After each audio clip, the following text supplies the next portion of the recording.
Hi everyone, it's Plastic EP here from Melbourne, Australia. Let me tell you, you're listening to one of the greatest podcasts out there on the internet and all over the world, coming through your speakers live. It's Jim and Mike, talk music, and I wouldn't miss their episodes because I love these guys. They are great, and the show's great too. 1, 2, 3, 4.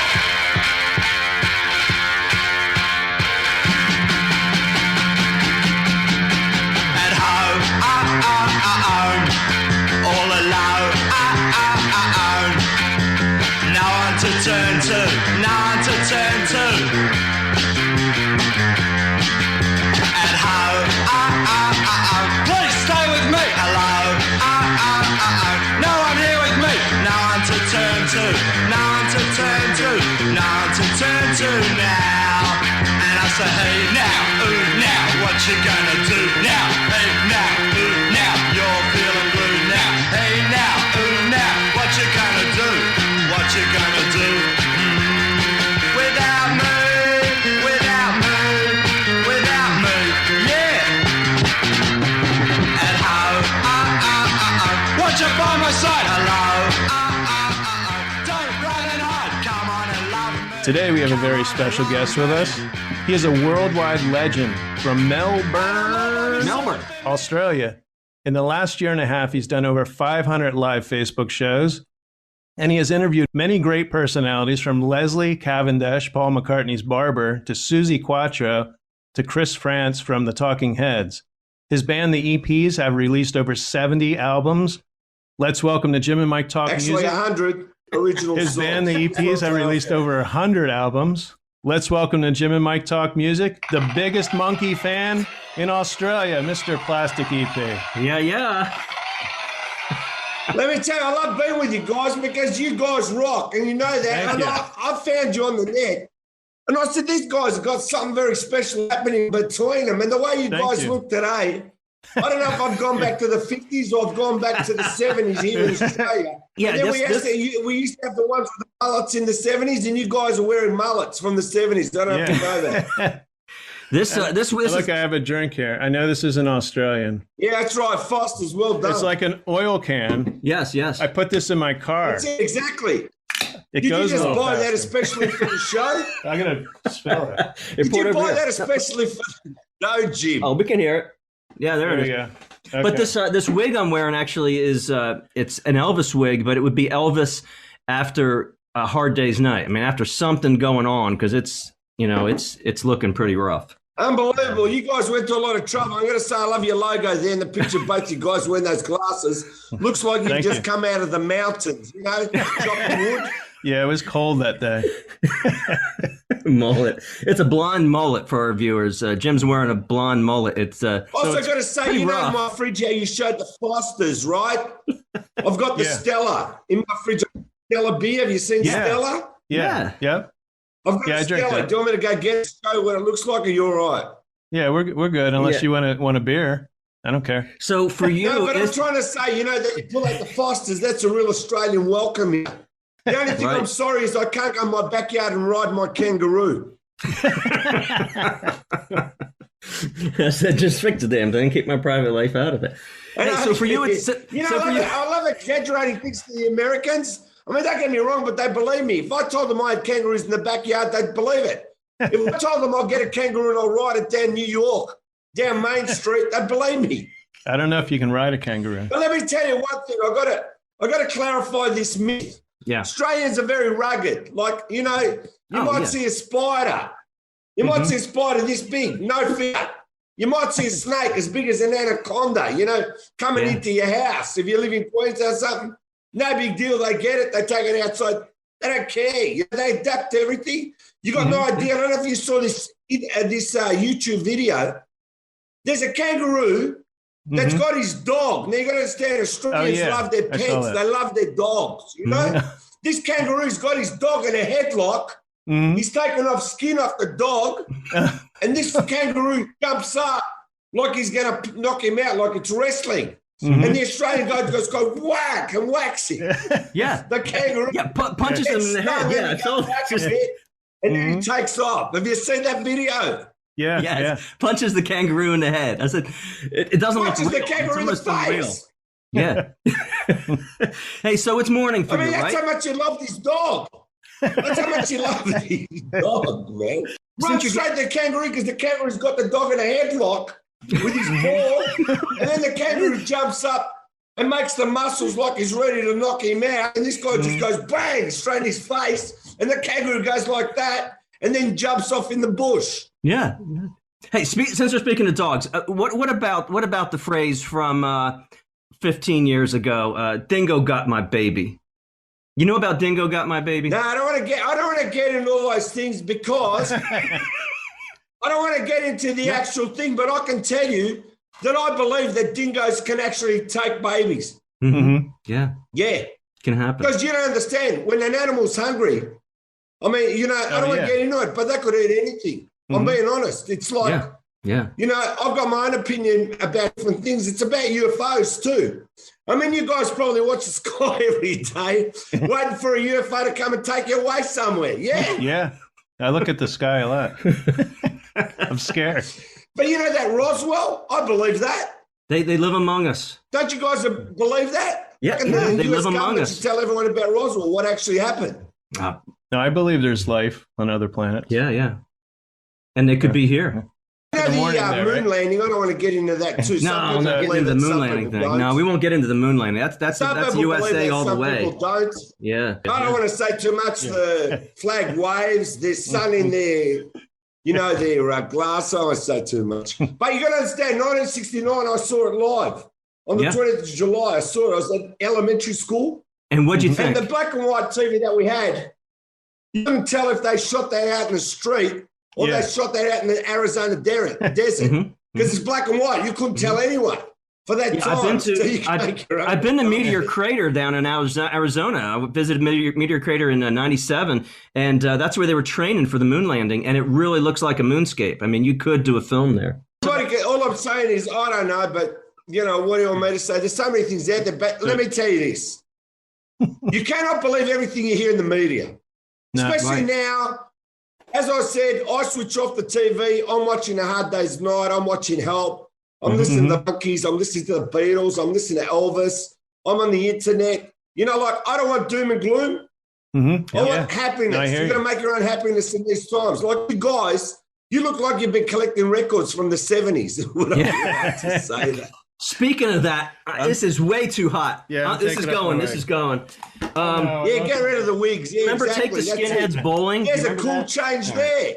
That was 83 maybe. Okay. Woo! Hey, I appreciate you guys going to all that trouble. Too hot. Now you can see I just want to tell you something about. There's shine there. I get too much shine. There we go. Now, I want to tell you guys something about how much hair he has now. Can I do that? And you guys have got iTunes, aren't you? You're that advanced, aren't you? We do. We listen to Apple Music. Yeah, because it's all right there. Okay, listen. I collect records. If you type in, all right, listen. If you type in an Australian band called the Angels, right? It's got like 40 timeless hits, right? Okay. You're going to hear some of the greatest songs you've ever heard in your life, and I'll tell you why. These guys were opening up for AC/DC when they were under Albert Productions, right? Now, I don't know if you've heard their songs, if you listen carefully, right? But they had so many great hit songs. If you can look up iTunes for me now, I appreciate it. Can you type in the Angels? And you'll see this symbol, the Angels in red, and you'll see this black circle background, and I know that you're on track. Australian band that I take my hat off to. To me, they're like number one. I'm not knocking AC/DC, but I'm talking for the songs that they sang. Are we back in 1963? No. The Angels. Right. Look up the Angels. It might be another band. Yeah. All right. They started in the 70s. That looks like them. Yeah, where's that camera? Give me a look. It got 40 greatest hits. Yeah, that's them. But find the album where it says 40 greatest hits. That's it. I think it's on the right-hand side there, this red writing. Angel City. There's albums. You find that album, 40 timeless ones there, and I'll know that you got to listen to that. All right. This was happening in the 70s. Yeah, this was some wild stuff. Wild stuff happening in the 70s. Yeah, I don't think it's Talk the Talk. Yeah, I think Apple Music doesn't have that. It's called other compilations. It's the Angels' greatest hits. I found it now. First song is "Am I Ever Going to See Your Face Again?" I need everyone to go and get that. Find that now. Okay. We are going to listen to that. We are going to get that. Am I ever gonna see your face again? These guys write the greatest songs. Have you found that exactly or not? No, I haven't got that. Am I ever gonna see your face again? Can't miss it. Just the greatest stuff there, honestly. All right, that's good for our listeners. They gotta check that out. I'll tell you, everyone will be driving around the US listening to them. I'm dead set. Yeah, I didn't hear Now, it. they were the opening act for AC/DC, and then they left Albert's. Albert's was the production company for AC/DC and the Angels. Mm-hmm. Oh, okay. Yeah. You know, every audiophile knows that EP stands for extended play. Is that the source of your names? It means That's right, something the else? extended plays, which Extended is the EP. play. So I started off in 1981 as Plastic EP in the records. Mhm. That was what we did. And what happens is we released a single on vinyl called At Home. Flip side was 3 special words.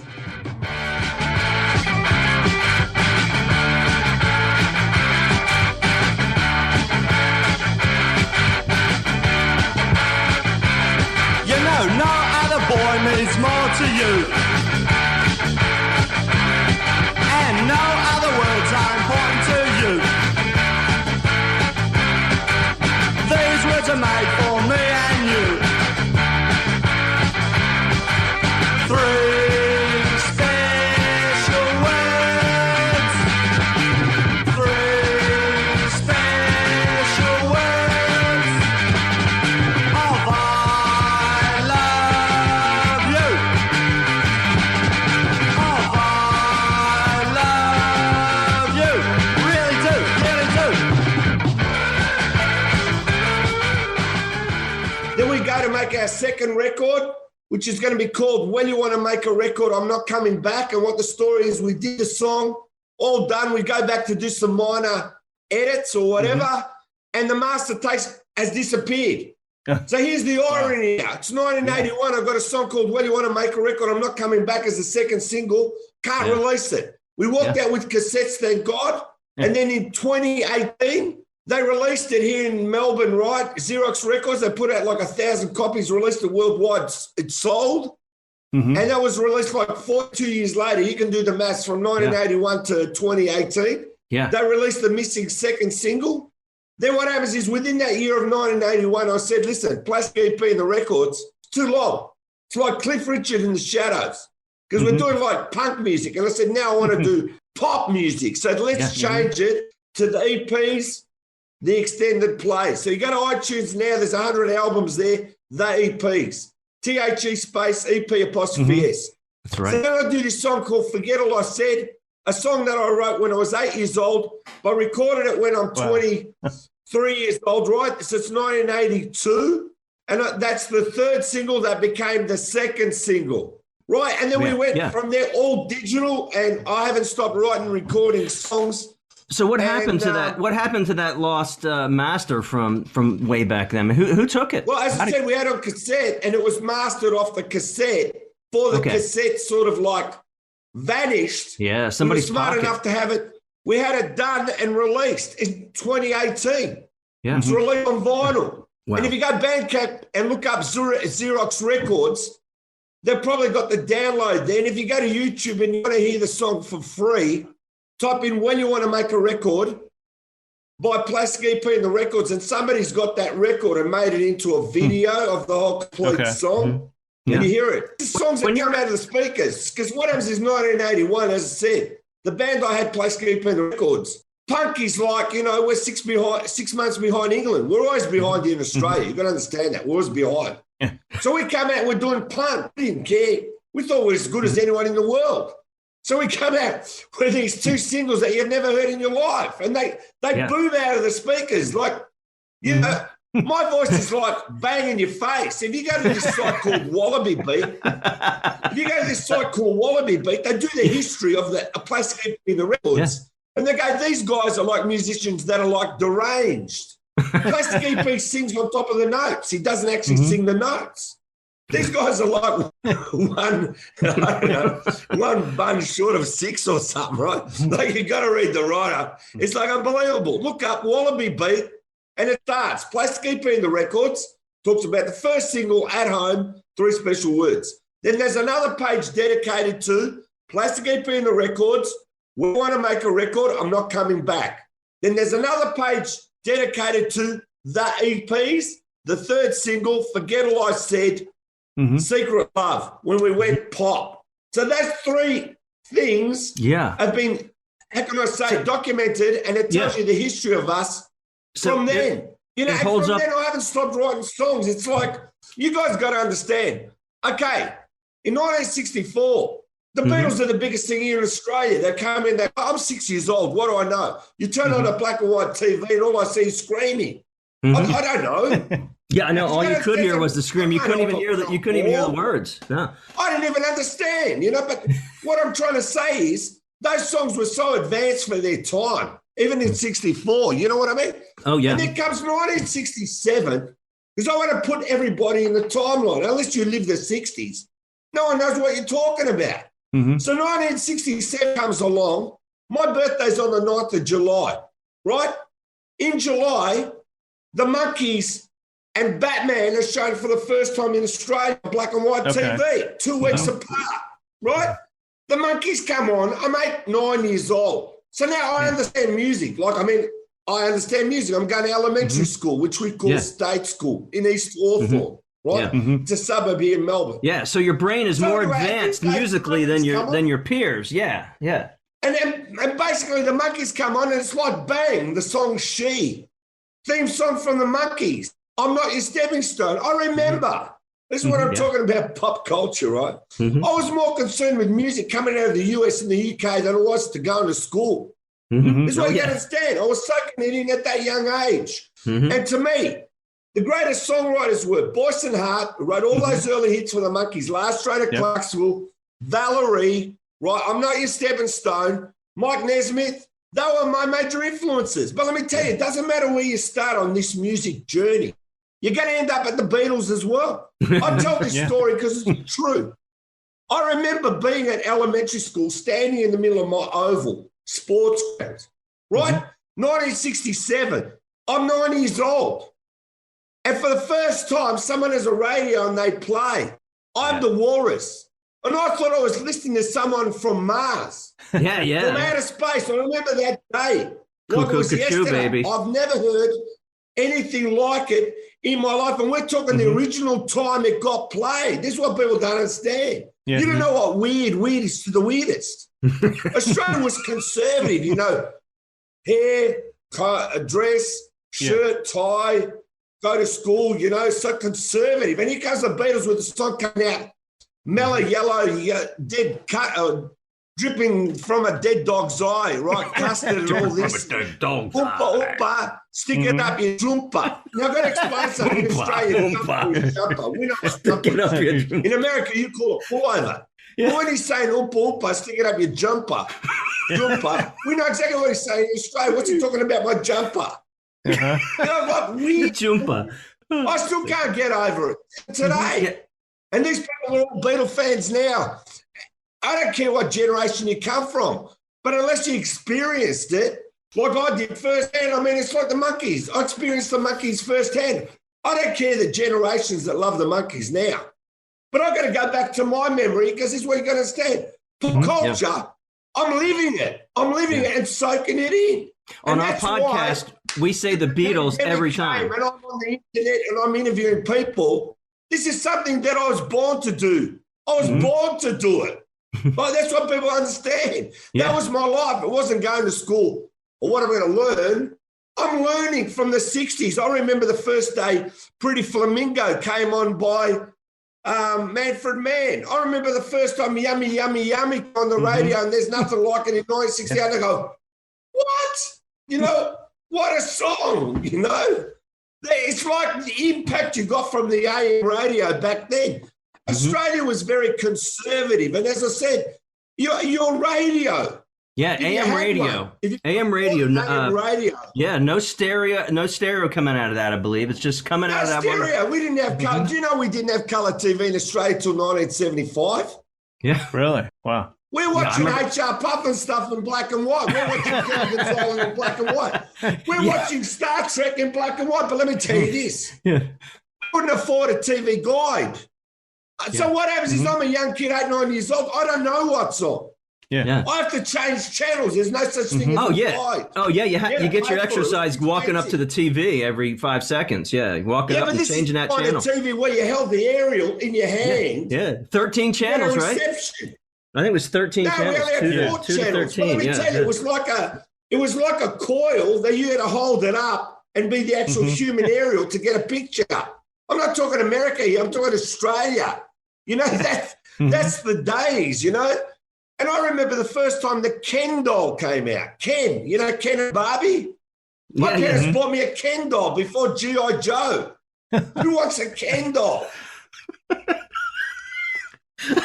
I can tell you some stories. Where did it end up? Where did your Ken doll? That will blow your head around. Like, you can understand, James Bond was huge in the UK. And everything from the UK came to Australia because we're part of the Commonwealth. So we're getting all this merchandise coming from the UK, whether that be TV annuals that you read that you couldn't afford. I could afford toys in the 60s. I'm dead set. I was lucky if I got a comic. You know, I was lucky I got a comic of the Monkeys, one comic, you know, or I got one of the Monkeys in 67, 68. The life here was expensive then. Now it's even more expensive. But I'm talking about pop culture. What do you do with the Ken doll without Barbie, though? I mean, what is a Ken doll? Where did that end up? I don't really know, but all I'm saying is you went into your milk bar. We call it milk bar, where you bought your milk and bread. And at that time, the bread wasn't sliced. We didn't have American bread machines here to cut the bread till later. So what you did is you paid 20 cents because in 1966, we went decimal. So 20 cents bought you a loaf of bread that they got a tissue and just taped it, gave it to you. You went home and got a knife and cut like this big, that thick, and you got Vegemite, which you know what Vegemite is. And you put it on and you ate it. You had 2 pieces and you sat in a corner because you couldn't eat for 5 hours. That's how full you were at that time. I don't know if you've ever heard of something called a wagon wheel. Do you know what a wagon wheel is? Let's see. It was a bar that Morphine, in the band Morphine talked about. No, wagon wheel was a chocolate, round circle, supposed to be called wagon wheel in a paper that had a picture of a wagon wheel from a wagon. You know, you took the wheel off. Oh, yeah. And what happens in the 60s, it was bigger than your hand because you're only like 8, 9 years old. This was huge. Now you buy a wagon wheel with inflation, it's tiny. Back then it used to be as big as your face. We used to have big wheels. Yeah. They were called big wheels. You know, I remember, like, you got to understand what currency was able to buy you, right? I'm not 8, 9 years old, and I remember this specifically, right? I used to live in a street called Campbell Grove, Hawthorne East. I'm telling you my history. And what happens is we made our own fun. You know, like, it wasn't just you watch black and white TV, but you went outside, you played with kids. You had a brother or whatever you did. And I remember this distinctly like yesterday. My mother said, I need you to go to the shop. We got people coming. And the shop is like down the end of the street 1 mile away. And I said, I really don't want to go. And she goes, look, I need you to buy me these items, 1, 2, 3, 4, 5, bread, milk, this, and this. I said, listen, I'll only go if I get to keep the change and I'm going to buy lollies with it. She goes, all right. She gave me money. By the time I went down the street, I'm not lying to you, I forgot what I needed to buy. So instead of buying 5 things, I bought like 2 things or whatever. So I had all this money left over and I just sat there and just picked out all these lollies. So when I got home, I had this bag of lollies this big. That was gigantic. And I went home and opened the drawer in my room and threw them all in there. And then my mother came, I don't know, half an hour later. She said, where's the other things? And I go, what other thing? She goes, I told you to buy 5 things. I said, sorry. She goes, what with the money? I said, come here. I pulled out the drawer. There was enough lollies there for 2 weeks. And that I remember. That was more than 5, though. That's what I'm trying to say. You come from a different generation, but you've got so many stories to tell. Oh, yeah, a lot of stories. I mean, I know that you guys grown up in America. You guys grew up with fads. We had fads here too, like the hula hoop. The beach movies. Like, you know, the Three Stooges when you had holidays, right? You'd go with a tram, like you got trams in San Francisco, here in Melbourne, we got trams, and you'd go to the city and you'd see a movie, and that would be a big deal. But I can tell you this too. In 1968, the movie Head came out here in Australia. like it did all over the world, right? Now, 1968, not that it matters, I'm about 10 years old, so I'm very young. And I told my auntie I wanted to go to this movie called Head by the Monkees. And in my mind, I thought it's a Monkees TV show, but a movie, because no one knew what it was. I didn't. And at the time, the advertising was someone's head that you didn't even know. They wrote the word head without even mentioning the Monkees. So anyway, we go to a place in Melbourne, right, and you can look it up, called the Forum Theatre. It's still here. What happens is this building was painted green, and it looked like, how can I say, Ali Sabin's palace. That's the kind of style that building is. It's like a palace from the desert. You know what I mean? Of course, I go there with my auntie, and we can't get in because it's sold out.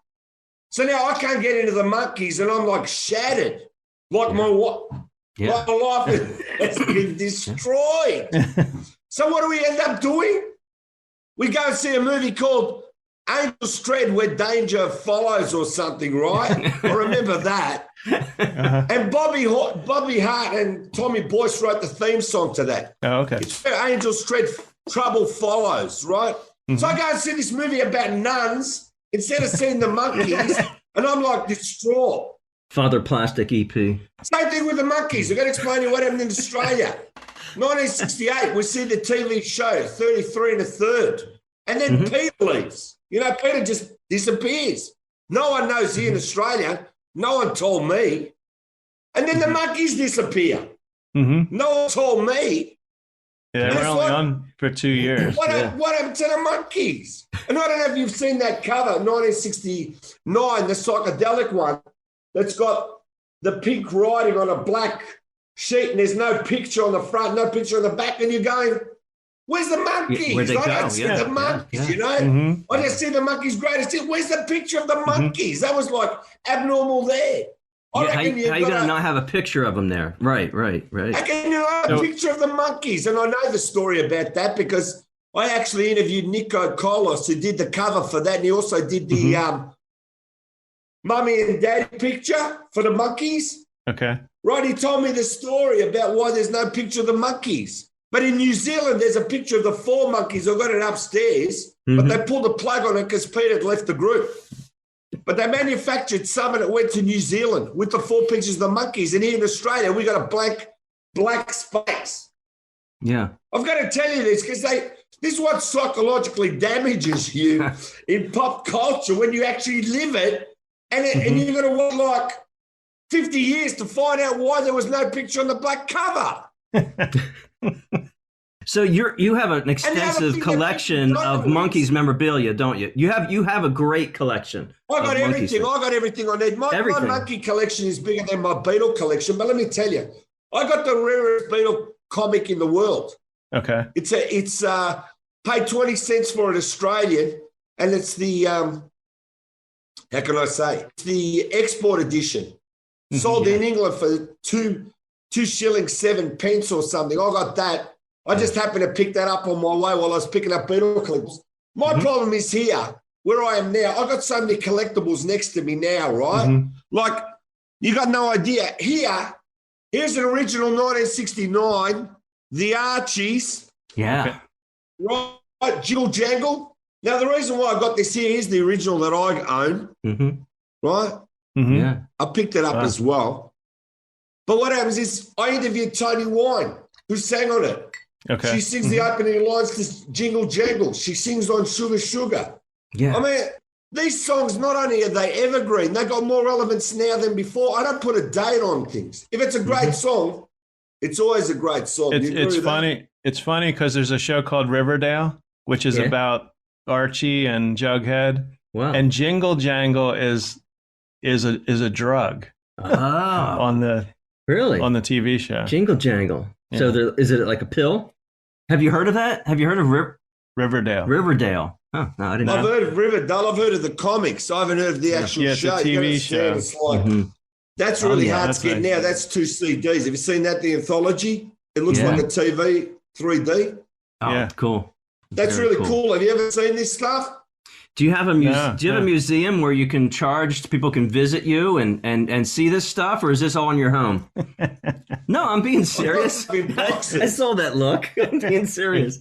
Yeah. I got stuff in boxes. You know, I'm lucky my stuff isn't out the street because my wife's very good at just getting rid of stuff. I wanted to ask you about the poster you have. Oh, yeah. You have a poster. Is it signed by all four? Yeah, I got the monkeys poster. It took me 52 years to get it signed by all four monkeys, which I bought when I was 8 years old. I bought 2 copies, right? 8, 9 years old, 1967. Did you meet them in person? Well, I want to explain. There's a music shop in Campbell Junction, right? Mm-hmm. And I bought 2 posters. I cut one out, a silhouette. That one's gone. But the original I got, I laminated it. I met Davey first. He was the first person to sign it right here in Australia at the Melbourne Town Hall. My wife was with me. Then when the monkeys came to tour not too many years ago, then I was able to get Mickey and Peter to sign it once. Okay, great. And then the last signature, which was the elusive one, which everybody thought I'll never get it, was Mike Nesmith. Yeah. Mm-hmm. And that happened. And I got the 4 signatures and Mike signed across his hand. And they're all made out to Daniel, my real name. It's my pride and place in my house. And people have asked me, if there's a fire, what are you going to do? I said, I want to run in to get my poster that my wife's close by. Sure are. I'm just going to make it out on her own, I said, because I'm going straight for that poster. Yeah. She's on her own. Well, the poster She's on can't her run. own. Get out Poster of the doesn't house. have any We've got to legs. The find poster the needs poster. help. Yeah, poster needs help. You know, can you remember the day Help came out, that movie? I mean, don't get me wrong, A Hard Day's Night was great, but Help was colour. We're Help a was little like groovy. It was we're a little younger because we grew up in the 70s. I watched the Monkeys reruns when I was a kid, probably 74. That's good. That's good enough. I was watching the reruns. Yeah, I go over to my grandmother's house and they're whatever. feeding me breakfast and I'm watching the bored. Monkeys. It was music and comedy together, you know. That was a bit strange. Exactly, at but the that's time. the first people to do that. You got to understand something. I want to put things in perspective to you, right? The Beatles are the number one thing in the world with A Hard Day's Night. 1966 comes along. The producers in 1965 want to do something called the Monkeys. They couldn't use the word Monkeys, for example. Okay. So they used Monkeys with a double E because all the bands had like the Birds, you know, animal names. Yeah, yeah. You know, and they wanted an animal name, so they ended up with the Monkeys. Now, the thing with the Monkeys that people don't understand, they're put together for television.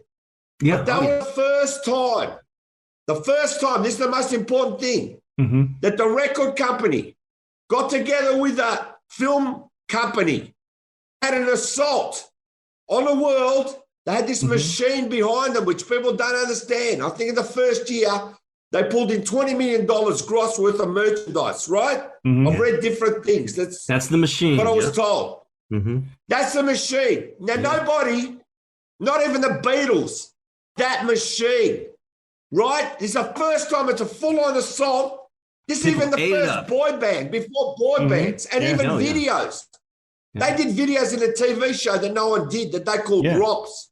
So now you got these 4 guys.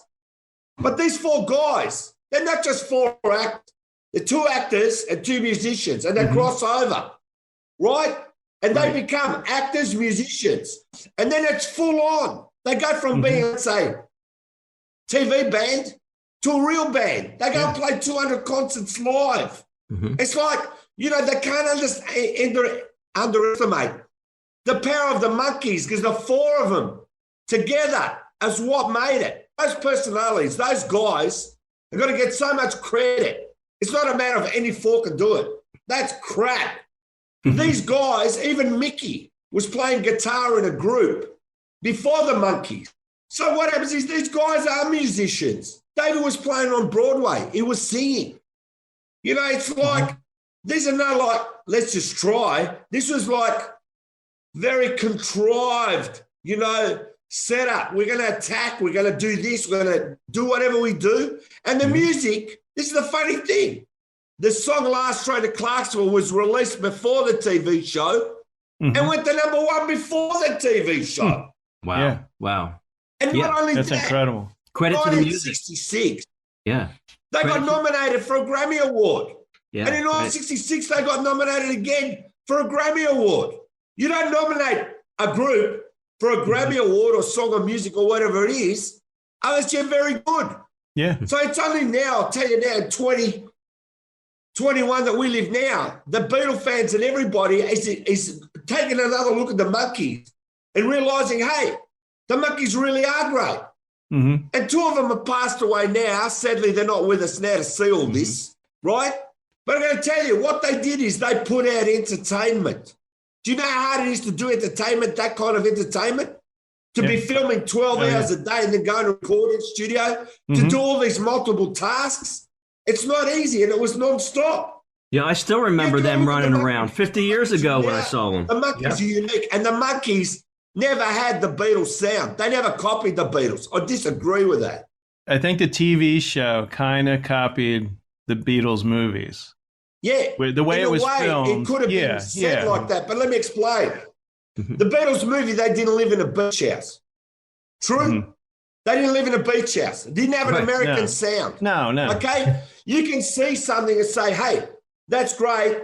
We can use that idea as the basis. 4 guys. Yeah. They're from, but it's not the same. The idea may look similar, but it's totally unique. It's unique because it's American. Davy Jones is singing American. He's not singing British, even though he had the accent. He's singing American pop. You can hear that. So everyone has different views. Yeah. People can take it as they want to say it. It's easy to say, oh, they're copying the Beatles. No, they weren't copying the Beatles. And the Beatles admired them for what they did because they were friends. The Beatles didn't say these people are, this group is like nothing. The Beatles admired the hard work and what they didn't put into it. Because I was just saying it had the same look. I mean, some of the scenes had the same look. That's all I'm saying. Because it's the same time. It's the same time that's right. I don't disagree with what you're saying or what you see here. Yeah. Jim, I totally get it, but you got to understand something. Let me put you now in perspective. This is the first time where before they used to see shows like Donna Reed, and the son would be, I got a name. I'm not using my real name. This is the first time you got 4 guys without a guardian figure that are using their real names and their surnames on a TV show. Yeah. 1966, right? It didn't happen here until 1967. It's on TV. They live in a beach house. They play songs. They got a monkey mobile.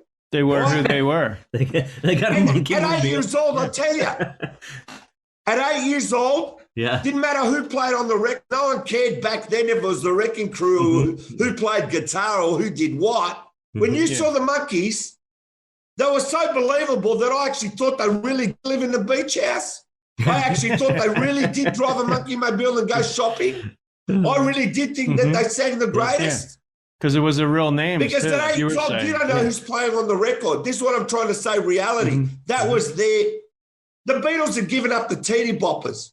As soon as the Beatles gave up the teeny boppers, the Monkees were right there to take over the whole spectrum, and that's what they did. The timing was impeccable. Yeah. Right. As soon as the Beatles moved on, gave up the teeny boppers, started talking about some other, working with Ravi Shankar and that kind of thing. Yeah. Getting deeper. Yeah. As soon as the Beatles stopped touring, there's the Monkees right there, ready to take over their teeny boppers they're not their age.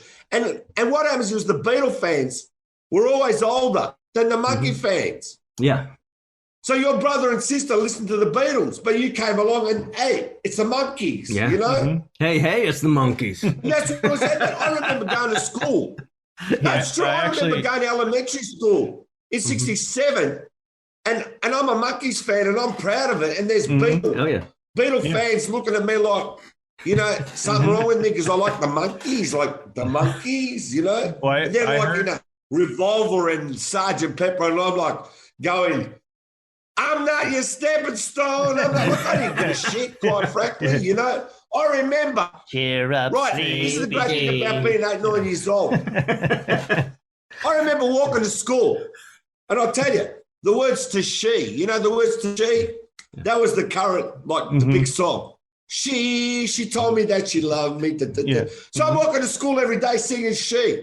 Then the next song comes along, theme from the Monkees, hey with the Monkees, and I'm walking to school back and forward, hey with the Monkees. Then what happens is the songs keep coming. I'm not your stepping stone. I'm not until I get, and I remember this, until I get to the song Going Down. That one blew me. That one blew me away, that one, because that one you really had I've got the 8-9-year-old brain. Hey, what's he singing? Yeah. Flying down a river with saturated liver and I wish I could better and told me that. It's like rap before rap. Lyrics. So that took me a while to get that one. That was like, you really had to work on that song going to school. That's what it was about. These are fond memories that I share with you. I'm wrapped that I'm on the show to tell you my 60s experience growing up with this stuff. You know, like the carousels were huge here. You know, like your American bands were huge here. Yeah. Gary Puckett was huge.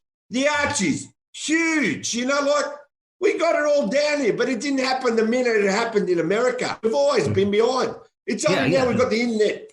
Bang, I know what's going on, you know? I went from the 50s because my sister gave me these 45s. They were like Jerry Lee Lewis, Elvis Presley, The Crest.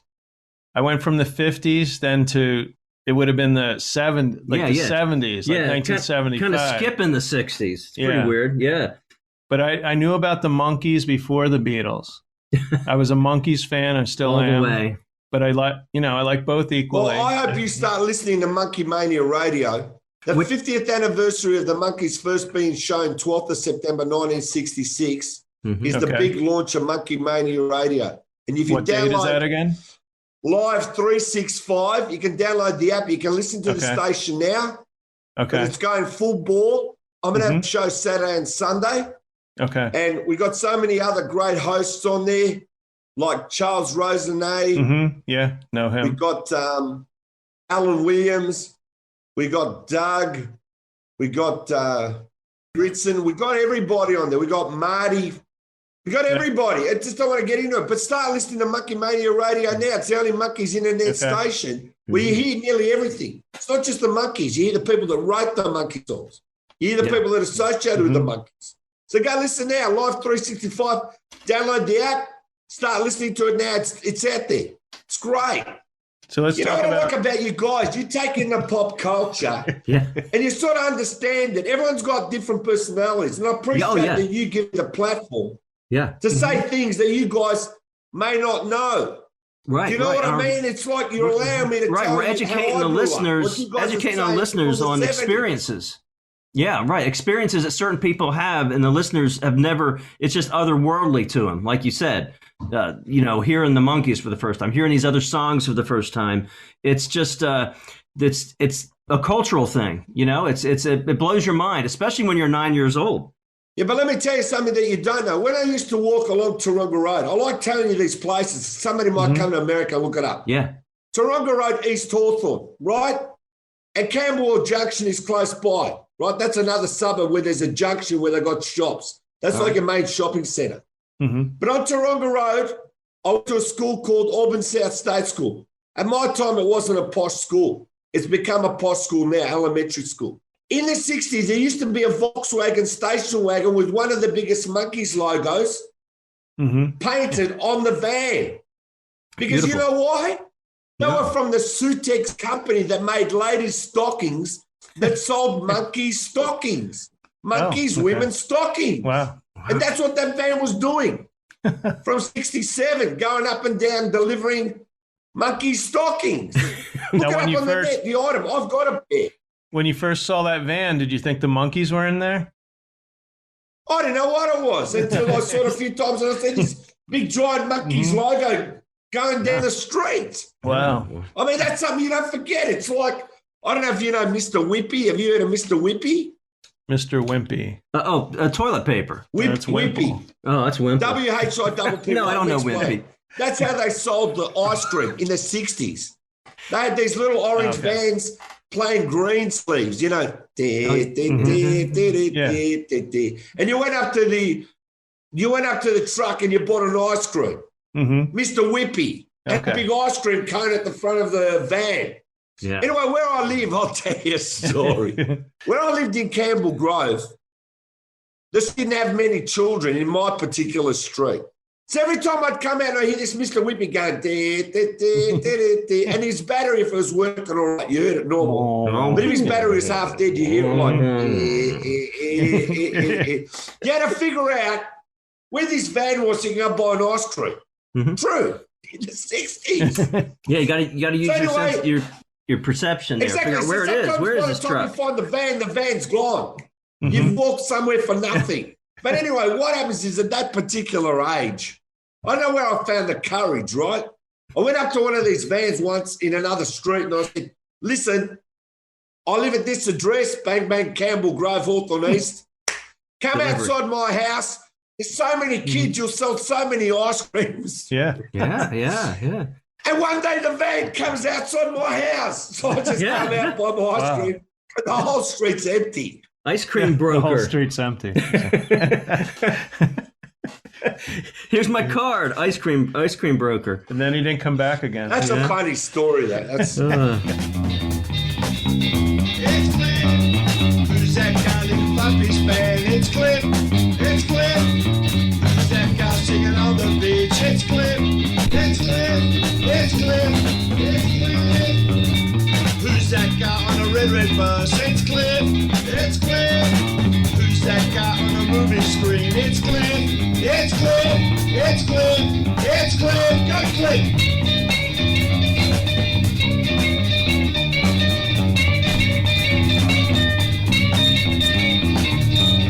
It's Cliff. It's Cliff. It's Cliff. You know, you conjure up so many memories. Anyway, when you're on the, I got a question. I have a question for you. When you're out in the street, when you're just in your daily life, do you see yourself more as a podcast wizard, a holder of the like the stories you're telling, or a musician, or all the above? You kind of the Renaissance man. I see myself as a pop cultural archivist. Mm-hmm. I see myself as an interviewer. I see myself as a musician, and I see myself as a unique personality at this particular time Just in the a creative so person. when the pandemic happened, that's when Plastic EP came and went worldwide. Yeah. Because I was only here for one thing, and that was to entertain the world. And no other motive than that. Not interested in money, not interested in anything. Just come on and try and make people's life a little bit happier, no doom and gloom. And I've been doing it for the last 15 months. I got the 500 shows. I'm actually now at 528 or some shows. Wow. And as I said, now That's just in like a year. I can say, you know, you find Plastic EP on the net, you find one interview, and then you're looking for the other 500. No, your interviews are great. Yeah. 7, and you don't know what you're going to expect. That's the great thing about it. You know, I'm there. I don't like telling people I'm going to interview so-and-so so that you watch, and then for some reason, because of technology the way it is, the person may not turn up. Yeah. And it's not his fault. Because a lot of people don't understand this technology. You got Zoom like we're using now. You got StreamYard. You got whatever you use. I never want to let people down. That's why I never talk about who I interview. It's not meant to be like it's a surprise, but I never want to let anybody down. I hate, you know, the idea that so-and-so's going to come on my show at 8 p.m. Thursday, whatever. Make sure you're watching this and that. And you watch it, and for some reason out of my control, it doesn't happen. I hate that. I hate letting people down. You know, it's just in my nature. Yeah, you just have to have some grace, you know, have grace for other people, and people have grace for you. Hey, you know, I don't know if you've probably heard this before, but this is important to me. Do you know that Americans just love to hear the Australian accent? Do you know that we just love it? I really appreciate that, and I think the time that I hit in March, they wanted to hear Australians. And I mean, I've got to tell you something, because look, I just love talking to yourselves and actually telling you my side of the story. I'm telling you things. And that's my point. We could listen to you all night. We're just going to keep listening. Yeah, but let me tell you, in 1966, the biggest Australians on the music scene were the Seekers. Now, I don't know if you know about the Seekers, right? They had I've heard of the Seekers. Georgie Girl, right? We were wondering Great about songs. Australian bands. I know, you know, the big bands like AC/DC and yeah, of course. But I want to tell you who were the first international I've heard of the Seekers, Australians on the scene. Yeah. 1966, 67, it's the Seekers. Okay. So you got to understand something. Even though I'm a music person and I love like the Angels and I love the Beatles and I love the Monkees and I love everybody, I've got to look at my culture here in Australia. I'm a first-generation Australian. My parents were Greek. They came to Australia. Okay. My dad came in the early 50s. My mum, she got married in Greece. My dad brought her here. They made a life. They worked very, very hard for whatever they achieved. You know, they raised a family. I grew up in the 60s. To me, they were the happiest times in my life.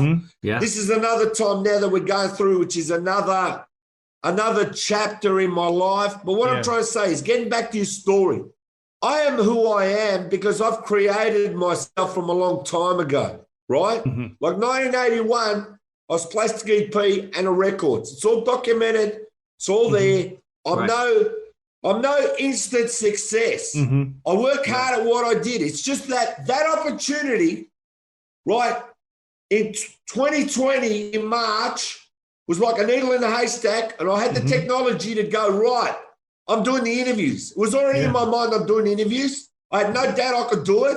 As I said to you, I'm born to do two things. That's music and that's interviews. And pop culture is what I'm all about, right? So I know who I am. And you've got millions of people who are suddenly at home and able to listen. Podcast show.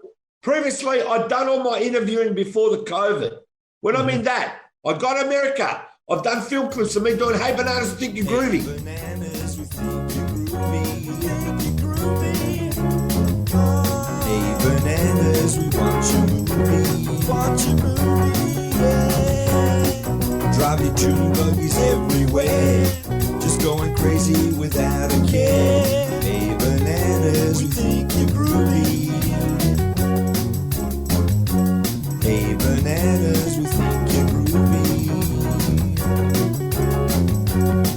We love to watch you 'cause your favorite show.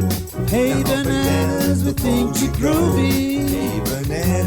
Hey bananas, we think you're groovy. Hey bananas, we think you're groovy.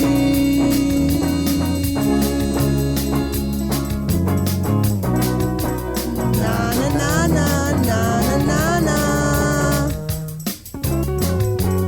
Na na na na na. Hey bananas, we think you're groovy. Hey bananas, we think you're groovy. Walking down Hollywood Boulevard, ready for that moment where I just boof, appear. So I had all this footage, and then COVID came, killed everything, Perfect and I said, right, this is the takeoff point. Right now, I'm going for it. Yeah. So come on the net. This is my Plastic EP, not the original version because I haven't got the suit. You saw me, the original version. You're the current version that you are. Yeah. The shirt was done specifically for the interviews. You know me by the shirt. Yeah. But the true Plastic EP is the one with the gold suit and the black skinny, which I have worn before on a show. But what I'm trying to say is, you know, the songwriting was first. That was my number one love, right? Starting all my life, I was born to be a songwriter. I proved that.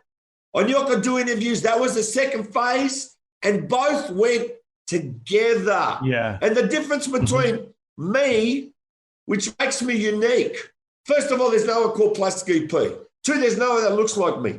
Three, there's no one that's got a theme song called Hey Bananas, We Think You're Groovy. And there's, as you said, getting back to being the Australian.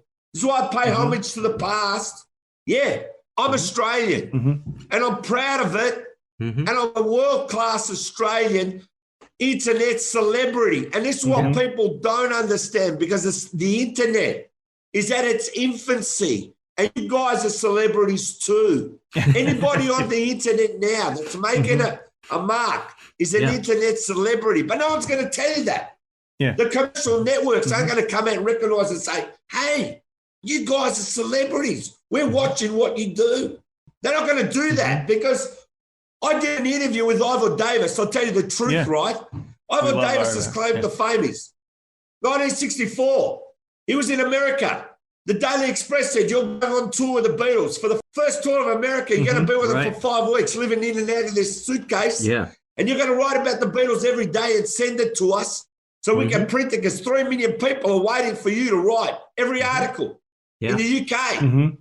That's his first claim to fame. Yeah, he spoke at length on our podcast about that. It was excellent to hear that story. That's right. But I want to say this. His second claim to fame was he was in the room when Elvis met the Beatles. Yep. Now, if that's not being there, fly on the wall, I don't know what is. But this is my point. I do a 35-minute interview just about Elvis meeting the Beatles because it fascinated me. It fascinated me back then when they actually met in the 60s. It's fascinated since then. Yeah. I never knew anybody that was there until I met Ivor and got to know him. So I do a 35-minute interview. Then guess what?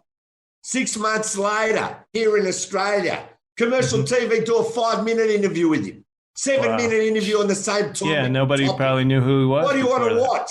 Yeah. The 7-minute interview or the 35-minute interview where I come out worldwide and tell them about Ivor Davis, Elvis meeting the Beatles? You have your choice. The commercial networks can't keep up with the live thing that we do. The internet is the future. Make no mistake about it. Oh, yeah. The internet is the future. These commercial stations, it's old news they can't by the deal time with they can't deal with this being so live and so quick. Yeah. There's one news that I watch, one of the networks, and by the time they're 20 minutes into their show, they are actually doing 15-second segment. Now, it'll be 15 seconds, and that's it, and another 2 minutes of commercials. I was timing it. It was just that's no way to do it. How do you choose the people that you're going to interview? There's an art to doing podcasts. There's an art to doing interviews. I can write a book. I can write a book about doing podcasts. It'll be the expertise of how you do an interview. Because I know when you get to 526 interviews, you either know what you're talking about or you don't. You either have the knowledge or you don't. You can't go as far as I've gone unless you know what you're talking about. Right. And when you have peers that tell you it's fantastic what you do, like, what's his name? Ivor Davis calls me the Australian Oracle. Right, he says, you know what you're talking about. The Australian Oracle. You know, so many people put tags on me. I don't care what tags they put on me. Yeah. Somebody called me elastic. Someone calls me plastic. Someone calls me this. I don't care what you call me. Yeah. Yeah. As long as you remember me. That wouldn't play very well if it was that's elastic. The key thing. As long as you remember me. That's the main key. Yeah. You're great. You inspired us to start doing interviews. Yeah. Yeah. Because we just started out. We didn't know what we were going to talk about. We were informing and entertaining. And then we decided to talk about music. But then I've been watching you for over a year. Yeah. And I saw the people you interviewed, and I'm like, we need to do that. I mean, we're not copying it, but we need to get more into the music by talking to these people with their stories, like we're talking to you. And each one's been successful. Just great people telling great stories. We love doing and it. that's what I learned the most. I learned that the real people. The fact you've told me that, which I already have spoken to Jim before, the fact that you told me that, you don't know how happy I am. Not for myself. I'm so happy for you guys. That you're actually doing and you're enjoying it and you're entertaining people. That you don't know, just those words that you said to me make whatever I've done on the internet worthwhile. Just those few words you that are you an said. inspiration. That's how much it means to me. And what I've found most is that they're genuine people. It's the real human story in that musician, like Ivor Davis, telling the real thing, what he was thinking when he met the women that were given to the Beatles, and just seeing that interaction. That was a great story. It's not just the music. Yeah, it's amazing. It's the real and human it's different than just reading something in a book. Your shows are live, and that's what makes it great, too. Yeah, because it's in the moment. I'm not a big fan of Zoom. I'm not a big fan of pre-record. I've been StreamYard and been live. Yeah. And that's what's made it. But what the problem is, I've had difficulties like you would appreciate this. For example, you live in Arizona or you live in parts of the UK. StreamYard doesn't work. Your internet drops out, right? Yeah. You need to use Zoom. You got no problem with Zoom. We've had a couple once you know these things, you're not going to do an interview, for example, with Susie Quattro, and the internet's going to drop out because that's how it is. You've got to know these things too, because it's happened to me before, and I've learnt the hard way. What you've got to understand about Plastic EP, which makes my task even harder, and a lot of people don't know this. but I want to say it on your show. Yeah. You tell me how you do 527, let's say, interviews, and it's a one-man show and you do it all yourself, and then you realize you're going live, and then you realize that you have to edit some of these shows, which aren't your fault, but sometimes you have to do edits. So here I am doing live interviews and then wasting my time editing as well. So there's all this work in the background that no one knows about. I've got no idea how many hours I've killed myself to present a show to people to say, this is a show just for you. I hope it makes your day happier. Yeah, Jim does all the editing, and he knows how long that is. It's just it can be tedious. Yeah. But on the kind of machine, you do an hour interview, and it'll take you 4 hours to render. I enjoy listening back to it. That I have to put up with. It's like pulling teeth at some stage, And it's all this that I don't want to bring up that's got nothing to do with no one. That's my problem. But I tell you what, while this pandemic is here, I'm not leaving. I'm not leaving. I don't want doom and gloom, and I want everyone to be happy. Yeah, right. It's in my mind, and I'm not giving up 1 second. I've been very lucky that I've only missed like one interview out of 520 something because of some reason. I don't even remember. Yeah.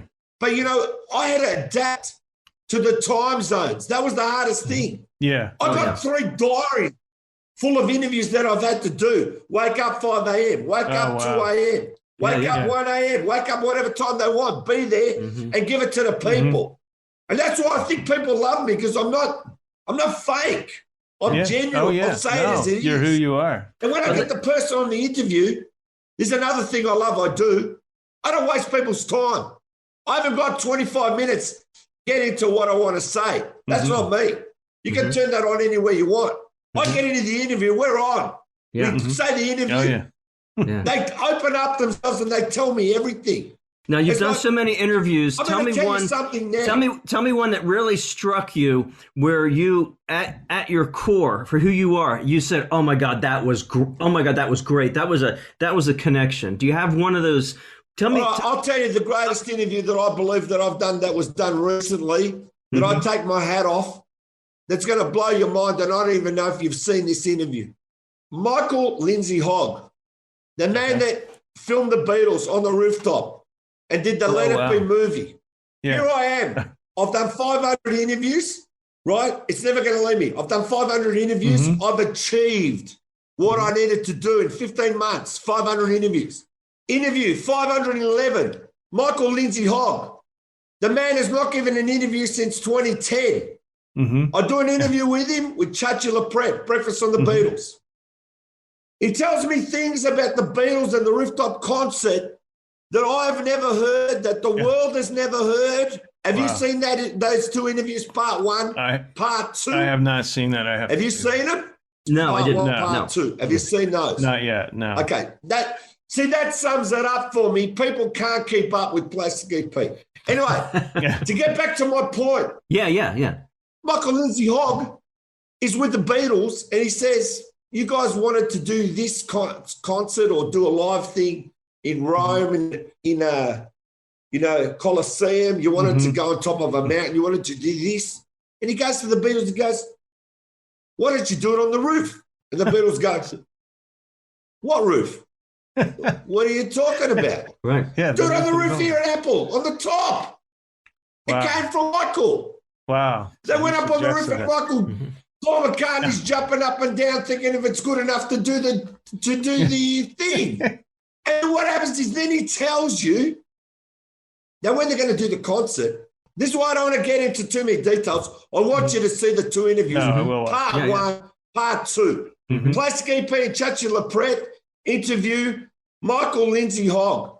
Part 1, part 2. World-class interview. You know what he told me that freaked me out? He goes, we made a booth downstairs in the Apple building when you came, mirror, 2-way. So when the police came in, we could film them. Yeah. You ever heard that? No. Yeah.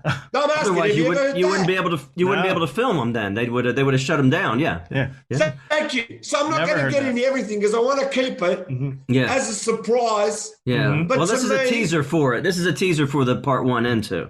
Exactly. Yeah. But to me, I want to tell you, he's one of the nicest people I've met, one of the greatest people that I ever look up to. And as I said, To be with the Beatles, you got to understand, he worked at Ready, Steady, Go. He was filming Ready, Steady, Go in the 60s when they did the Stones and they did the Animals and they did all that. And then he did the Beatles film clips, Revolution, Hey Jude, Paperback Writer, Rain. Then he does the rooftop concert. Then he does Let It Be. I mean, to me, it's like, I got no more to say. All I'm saying is you guys have got to watch it. Yeah. Got to watch it. Excellent. And now, for our listeners, what's his name again? 3-part, I just want to say, with the Peter Jackson 3-part documentary coming out on Disney in November, which is a documentary of Michael Lindsay Hogg's work. Okay. This is what the timing is perfect. Oh, yeah. That question I had was, what was most impressive to you personally? It's those secrets, you know. It's the man was there for all that. If without him, he was just there to tell us everything. Yeah, you just gave us one teaser. He told us stuff that I'd never heard, and this is why I want the world to hear this interview. Part 1, part 2. Do not miss it. Go and watch it now. Yeah. It's like, and you got to understand something. When Plastic EP does an interview, and I do a lot of interviews. Right. Those major ones that are of major importance, historical significance, that's what those two are. So I'm going to say any more because what he tells you blows my mind. Yeah. Well, looking again more personally at you and not just your music and other people's music, tell us one thing about you that you like to do, another passion of yours that might not be music related. Is there anything that's not music related? This might be a hard question because you're involved. You're deeply passionate. I love entertaining myself, but you know what I really like doing? I love being on the net 24/7. Yeah. And discovering something that no one knows. Someone's done something, or someone can do something, or something that no one's seen. Yeah. You know, I pick up these leads and I go after these interviews that no one knows about. Yeah. And when they come to fruition, and I know, gee, that's world class. Yeah. Cultural exploration, that's what I'll call it. Cultural exploration. You're exploring in and finding. And I do it, and I've done it. I've been great at that. I found the guy that's renovating the 1973 Paul McCartney wing bus. Did you know about that? No. He's restoring the bus that we used to do the European tour. And they're on top of the roof and it's open and they've gone around and done all those university gigs and whatever gigs Wiggs did. He bought the bus and he's renovated. Have you heard of that one? I'm going to throw a few at you. Have you heard of a guy that made his own spaceship, Jupiter 2, in his lounge room that flies off magnets? Really? And it's big. And it's the future right there. I've never seen that. Wow. That's another one I've brought to the world. I brought so many things to the world that's unheard of, that no one knows. I can't remember a lot of these interviews. You've got to forgive me for that too. That's so many. That is just so many. I can't remember everything. I got another question. I can't. I got another question for you. When you're interviewing, did you ever discover someone who was maybe lacking humor or struggling in the interview? What did you do? Is there any? All right, I want to explain. You know what I'm saying? That's actually a good question. Did you ever feel that? No, that's a good question. And say, I need to get right to the point. Yeah, go ahead. All right, what happens is, I can tell you, I'm great at reading people. 5 seconds, I've read it. I know. And when I do an interview, some people need 10 hours research or 3 hours research. I can go 15 minutes, bang, straight in the interview, right? 15 minutes, that's all I need. Research. I can just go. That's just me. I don't care what anyone else does, right? But that way, if I want to do 10 interviews in a day, I can do it. No problem. But I don't want to do 10 interviews in a day. And this is a good question. 99.9% of the people I've interviewed, no worries. They tell me everything they want to tell me. I go with the flow. We do the interview. No problem. One person, I'm not going to say who it is. I'm not going to give the identity. I could not read him. I could not read him. Yeah. And I go, gee, I'm doing this interview and can't read him. Yeah. And I knew straight away, I go, now what's going to happen, right? To myself, you're going to keep going is what you're going to do. This is completely different for me. Yeah. I've hit I'm hitting the wall on this one. This I don't get him. So anyway, then I started asking him a few questions. So instead of going like this, I came in like this, you know, like an attack until I got to the straight and narrow. And then I did it, and you couldn't see it because you'll never be able to pick the interview. But I already got it like within like 1 minute of the interview.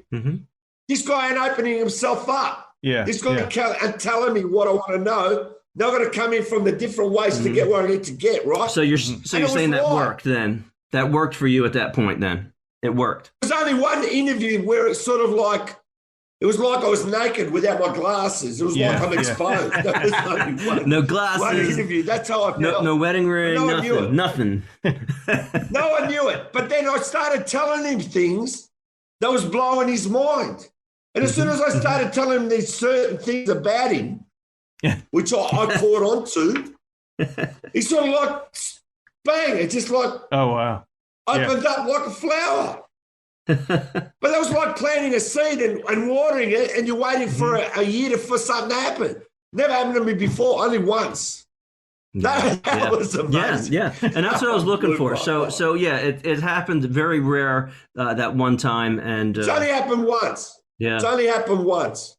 So for some of our listeners who might be doing a podcast as well, because the podcasters would be more likely to listen to this, your interviews, what length do you like?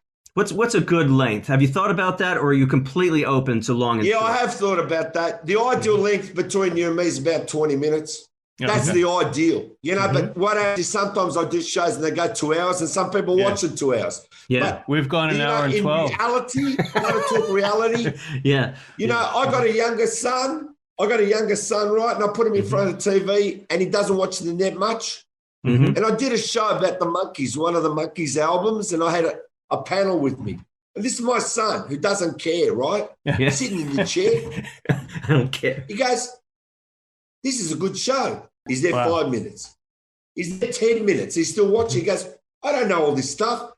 This is really interesting. Wow. You should do more. The ideal span of an interview, I reckon, to have the real impact is 15 minutes. All right? Yeah. That's something I'm only telling you guys. Yeah. I don't care if the rest of the world want to hear it. Yeah. But to me, the ideal time is 15. But if you go 20, you go 20. And plus, if you've got a attention span isn't very long. Yeah, exactly. I was going to say 45 minutes is people's attention span, but it could be 25. I know, but I actually reckon it's shorter. Plus this, you know what I do now? I do people a favour. I don't know if you've noticed this. I don't play Hey Bananas, We Think You're Groovy, the full song. I don't do that now. Because it's like, let's give them 10 seconds of the song, bang. Let's get straight into the interview. Yep. You've done this. You know, they've done that. They want to see Hey Bananas Groovy. Go and watch 510 interviews. It's all there. Yeah. And we're doing that already. Now, people like the 10 seconds or something. It's Plastic EP 2021 streamlined. And I'm telling you, because no one knows. Half the people won't pick it up. If I don't play the song Hey Bananas, We Think You're Groovy, people get upset. Because people actually watch the show sometimes for the song and not the guest. I got to tell you, this is an interview that I've thoroughly enjoyed. And I'll tell you why. Oh, we love it too. Because you guys are great. You guys do a fantastic podcast, and you guys are real. And you know what? That you can't beat. And as I said, no BS here. No BS here. I was happy to open myself up as a book, tell you as it is, tell you what it was, and it's something myself personally, I can't wait for it, because from the time it started to the time it ended, I just feel like it was just a fantastic interview to take part on. And it's those kind of interviews where it's like a piece of meat. When you can put your teeth in it, you know it's a good interview. And I just feel like I just ate a fillet steak. You know, it was like, it took time to cook.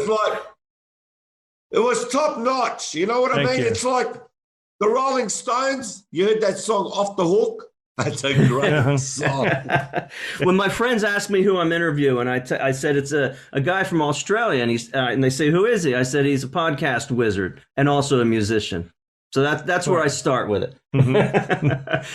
Hey, it's great meeting you virtually, and I didn't get to say in the beginning, good morning to you. We're doing a Friday night here, and good morning to you there. Yeah, no, it's I've got to tell you, it's Saturday morning here, 11:30. We started like at 10. And I just want to say you guys are great. Thank I you. give you so much encouragement, you don't need it. Your shows like they stand on their own. And as I said, this is the kind of thing that we do. And I'm just saying, the two of you there, it's just like, I've just thoroughly loved it. I can't wait to see it. These kind of interviews, it's like, you understand, for me personally, it like enriches your life. This interview has enriched my life, all right? That is fact.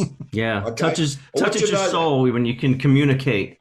Yeah. We're stars of the internet. These people don't know what they are. Once you know who you are, what you're doing, and where you're going, the road's easy. You got stars.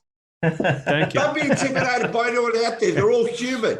I'm telling you, I'm not. Yeah. I've got 1,000 people that have told me they're going to come on my show. I'm still waiting. Yeah, keep them waiting. Keep them waiting. Yeah. Well. All right. You have a great rest of the day. And stay cool and have a great rest of the day. Thank you. Hey, listen, there's very few people I salute, and you guys I salute. You know, and we'll call you Sir. We'll call you Sir Plastic. You want to end the show? This is how you do it. Whack this on the end. Yeah. Plastic EP salutes Jim and Mike. Talk music. All the best. See you guys. Thank you, sir. All right. Take care. Talk to you soon. Take care. You give me electric shocks. You give me electric shocks. My legs are burning in my socks. You give me electric shocks. Mariah, Mariah, her love is on fire. Mariah, oh yeah, Mariah, your eyes are like fire. Come back to me, Mariah. Mariah, Mariah, her love is on fire. When you look into my heart, when you look into my heart.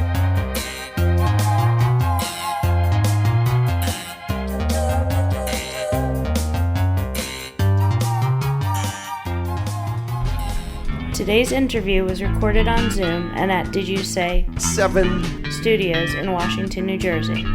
Go to the YouTube channel for exclusive video content. Exit music by the band 99%. Today's show was produced and edited by Jim Thatcher. You can find Jim and Mike Talk Music on Apple Music, Spotify, Podbean, or wherever you listen to podcasts. The song's At Home. 3 special words. It's Cliff. Hey Bananas, we think you're groovy. And electric shocks. Used with permission from Plastic EP.